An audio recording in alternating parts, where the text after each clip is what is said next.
আসসালামু আলাইকুম। আশা করি সবাই ভালো আছেন এবং সুস্থ আছেন। আজকে আমরা সীতাকুণ্ড পাহাড়ে আসছি দলবল নিয়ে, সবাই ঘুরতে আসছি। তো এখানে যার যা পরনে ছিল, মূলত আমাদের বাসাই এখানে। আমরা যে বাসা বা যে বাড়িতে এসেছি সে বাড়ি খুব এখান থেকে কাছে, তাই অনেকে হয়তো বা লুঙ্গি পরেই চলে আসছে। তো আমরাও আসছি, আমি আছি আপনাদের সাথে, আপনাদেরকে দেখার সুযোগ করে দিচ্ছি। দেখেন পাহাড়ের কি অসাধারণ পরিবেশ। এখানে অনেক উঁচু নিচু পাহাড় আছে। দেখেন কত উঁচু পাহাড়, এবং পাহাড়ের পাশ দিয়ে আমরা অনবরত হেঁটে যাচ্ছি। এবং যেহেতু এই পরিবেশটা একেবারে নিরিবিলি পরিবেশ, অনেক জন্তু থাকে এখানে, বিশেষ করে শিয়াল বা অন্যান্য প্রাণী যারা জঙ্গলে থাকে, কারণ এখানে মানুষের খুব একটা সমাগম নাই, একেবারেই নিরিবিলি পরিবেশ।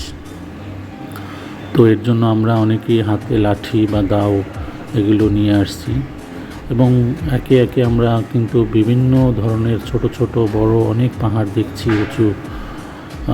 আমি সামনে থেকে একটা ভিডিও নিলাম, দেখি আপনাদের সাথে শেয়ার করি। খুবই ভালো লাগছে আসলে আপনাদের সাথে ভিডিওটা শেয়ার করে, এবং যে মনোরম একটা পরিবেশ আসলে সত্যি।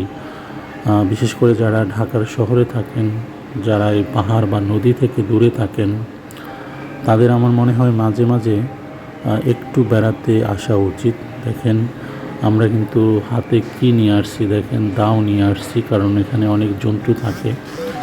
তো এর জন্য মূলত আমাদের ছোট ছোট প্রিপারেশন নিয়ে আসছি, যদি এরকম কোনো কিছু হয় যেন আমরা সেটা মোকাবেলা করতে পারি খুব সহজে।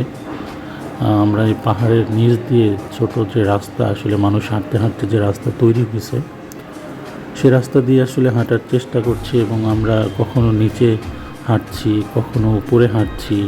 হ্যাঁ, এভাবেই কিন্তু আমরা হেঁটে কিন্তু এগোচ্ছি। এবং এই যে বাগানটা দেখতে পাচ্ছেন, এই বাগানটা কিন্তু রাবার বাগান। হ্যাঁ, দেখেন অনেক গাছ কিন্তু লাগিয়ে রাখছে।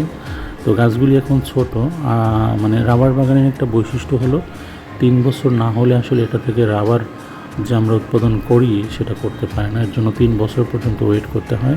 সো তারপরে পরিপক্ক হলে তারপর এখান থেকে রাবার সংগ্রহ করা যায়। তো যাই হোক, আমরা তারপরও হাঁটছি নিচের দিকে, দেখছি কত দূর যেতে পারি আসলে। তো আমরা এই একটা পাহাড় দেখতে পাচ্ছেন, কত সুন্দর আসলে।